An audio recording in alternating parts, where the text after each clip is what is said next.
Today, I am focusing on tobacco merchants.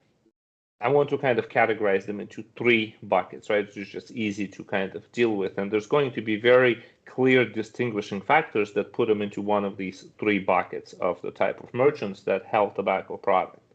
On this one hand right here, we will have standalone products. And by standalone tobacco merchants, we mean that outside of tobacco world, they sell hardly anything else. And so you'll know exactly what I mean. Like, you'll find those stores that along with tobacco products, they'll start heavily getting involved into the vape industry, right? Because there's a huge type of product variance in the vape sphere. And then they will also get into the paraphernalia for maybe the weed industry or maybe the CBD industry that will include a lot of glass, the pipes, the grinders. So as I'm describing these stores, you see them, you know what I'm talking about. And so very often these stores will also get involved with CBD and Delta. Whether this is a good thing or not, entirely up to you. We're not here to argue that at all, but that will be the demographic of the stores. You will find them to be on the smaller size square footage wise, right? So you're looking for 200 to 400 square foot places. And the owners of these stores will usually have 1 to 5 locations under their belt. That would be your demographic of merchants that we're talking about here. They're very good fit for Clover. C store and the retail operators, the one that's in the middle, I feel is the bread and butter. This is the ones that you should strive to hit and identify. And they will be on the more traditional convenience store side, right? So like in Cali, we'll call them liquor stores. I know that on the East Coast, they will specifically be called convenience stores because liquor stores are the kind of stores that sell liquor, as opposed to items of convenience. And I do recognize the difference in having talked to hundreds of merchants across the United States that there's different state regulations that require the hard liquor to be sold separate from other items. In Cali, that's not the case.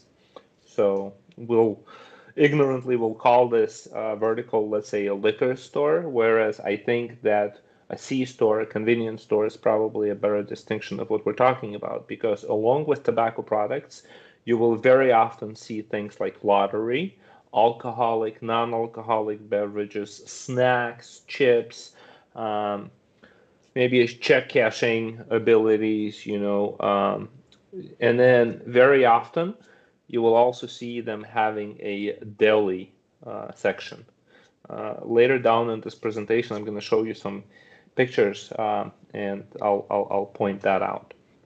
And so these stores will tend to be on a bigger size than the first category, right? 300 to 700 square foot.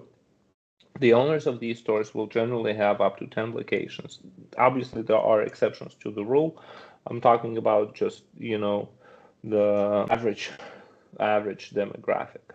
And these two groups together will represent about 80% of these verticals, right? So these are very small businesses that you will see across the nation.